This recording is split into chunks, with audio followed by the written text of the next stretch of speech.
नमस्कार। कक्षा चतुर्थी, विषय हिंदी, अध्याय 9, खिचड़ी, भाग 2। पूर्व ज्ञान। पूर्व ज्ञान में हमने इसी पाठ में खिचड़ी के बारे में कुछ जानकारियों को पढ़ा था।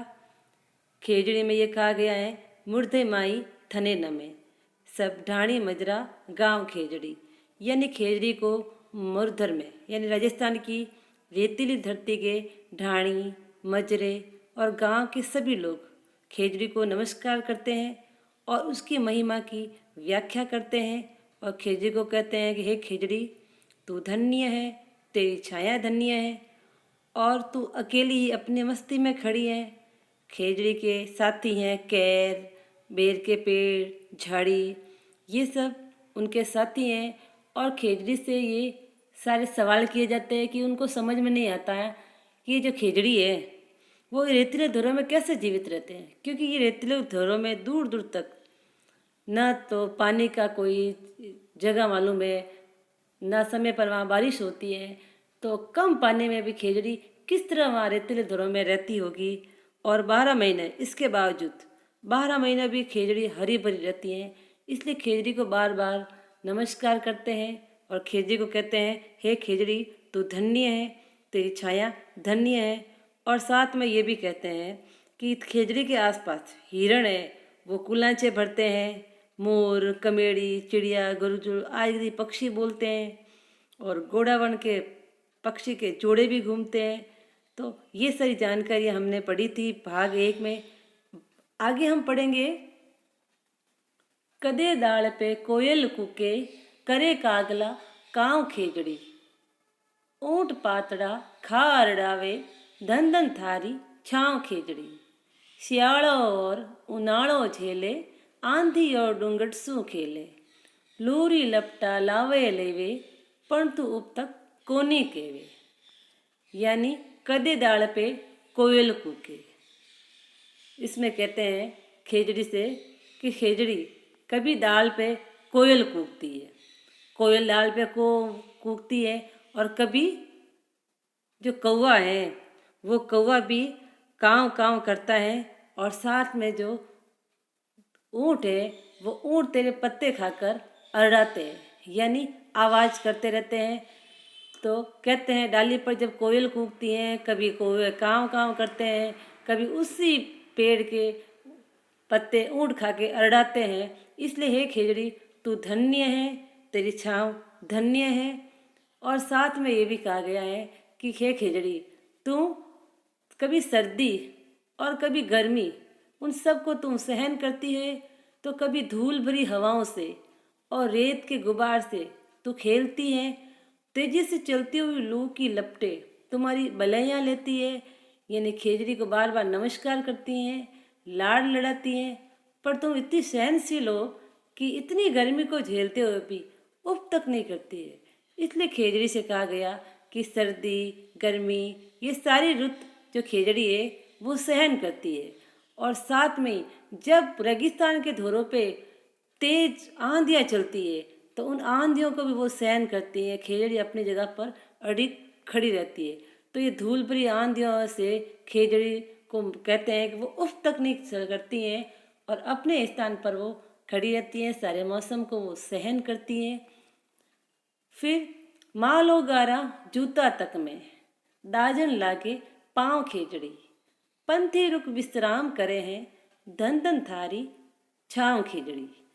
खिचड़ी से कहा गया है, हे खिचड़ी, मान लो गरा जूता तक, यानी हम जब गर्मी के रुत में यहाँ पर जब रेगिस्तान के रेत के धोरों में हम जब देखते हैं कि सूर्य की तेज़ गर्मी में हमारे पैरों में जूते पहने हुए होते हैं, इसके बावजूद भी हमारे पैर जलने लगते हैं। लेकिन खिचड़ी किस तरह खड़ी है और पंथी रुक विश्राम करे हैं, धन धन थारी छाँव खिचड़ी। यहाँ पर तुम्हारी छाया में, खिचड़ी की छाया में जो राहगीर होते हैं कुछ देर ठहरते हैं, आराम करते हैं, उनकी छाया में उनको थोड़ा सुकून मिलता है। इसलिए हे खिचड़ी, तू धन्य है, तेरी छाया धन्य है। और यहाँ देखते हैं हम खिचड़ी में कई लोग व्यक्ति हैं जो राहगीर हैं, वो थके आ रहे हैं, यहाँ रुक कर थोड़ा विश्राम करते हैं। इसलिए खेजड़ी को हम बार बार नमस्कार करते हैं। खेजड़ी को आगे हम पढ़ेंगे। खेजड़ी को 1983 में राजस्थान का राज्य वृक्ष घोषित किया गया। यानी कि हमारा जो राजस्थान है, तो उस राजस्थान का जो राज्य वृक्ष है वो भी खेजड़ी है, और इसको राज्य वृक्ष घोषित किया गया 1983 में। और इसके और भी अन्य नाम हैं। थार का कल्प वृक्ष, यानी थार यानी रेगिस्तान, रेगिस्तान का कल्प वृक्ष, जाटी शमी भी इसको कहा जाता है। वैसे तो ये सारे राजस्थान में पाया जाता है खेजड़ी, लेकिन ज़्यादातर राजस्थान के जो पश्चिमी इलाकों में है, जो पश्चिमी इलाकों में रेतीले जो स्थान है वहाँ पर ये ज़्यादा पाया जाता है।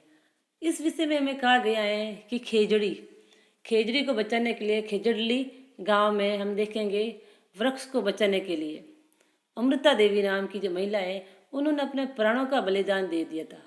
यानी जो वृक्ष को काटने के लिए लोग आए थे, उन लोगों के सामने वो पत्थर की तरह खड़ी हो गई थी, लेकिन वृक्ष को काटने दे दिया।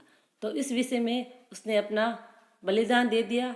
तो इस विषय हम भी कभी भी अपना जो राज्य वृक्ष खेजड़ी है या इसके अलावा जो भी वृक्ष है, हमें उन वृक्षों को नहीं काटना चाहिए। जो हरे हरे वृक्ष होते हैं उनको काट के हमें अपने पर्यावरण का नुकसान नहीं करना चाहिए, और हमें ज़्यादा से ज़्यादा हमें वृक्ष को लगाना चाहिए, जिससे हम शुद्ध हवा का लाभ उठा पाएंगे और हमारे ऑक्सीजन की कमी नहीं होगी। क्योंकि जो पेड़ है, हम सबको पता है पेड़ से हमको क्या प्राप्त होती है, ऑक्सीजन गैस, जो कि हमारे जीवनदायिनी गैस है। तो इसलिए हम सबको ये प्रण लेना चाहिए कि हम पेड़ ज़्यादा से ज़्यादा पेड़ लगाएंगे और हरे हरे पेड़ों को हम नहीं काटेंगे। तो ये सब बात है हमें अपने जीवन में उतारनी चाहिए। जिस प्रकार अमृता देवी है और भी कई अन्य महिलाएं हैं और भी कई लोगों ने पेड़ों की रक्षाओं के लिए काफ़ी सालों पहले लोगों ने अपने प्राणों की आहुति दे दी। तो हम लोग पेड़ को बचाकर, पेड़ लगाकर हम ये उनके जो बात को कायम रख सकते हैं। ठीक है, आगे चलेंगे हम। कठिन शब्द कागला यानी कौवा, पातड़ा यानी पत्ते, अरड़ावे यानी आवाज करे, नूंगट यानी रेत का गुबार, दाजड़ यानी जलना, पंथी यानी राहगीर। बोध प्रश्न। खेजड़ी की डाल पर कौन कूकती है? खेजड़ी की डाल पर कोयल कूकती है। खेजड़ी कौन कौन से मौसम सहन करती हैं? खेजड़ी सर्दी और गर्मी सहन करती है। अभ्यास प्रश्न। खेजड़ी के पत्ते किस किस काम आते हैं? खेजड़ी के पत्ते थके हारे गरीब के बिछौने के रूप में और ऊंट के खाने के रूप में काम आते हैं। खेजड़ी के और कौन कौन से नाम हैं? थार का कल्प वृक्ष, जाटी और शमी। तीसरा प्रश्न। राजस्थान का राज्य पक्षी कौन है? गोडावण। राजस्थान का राज्य वृक्ष कौन सा है? खेजड़ी।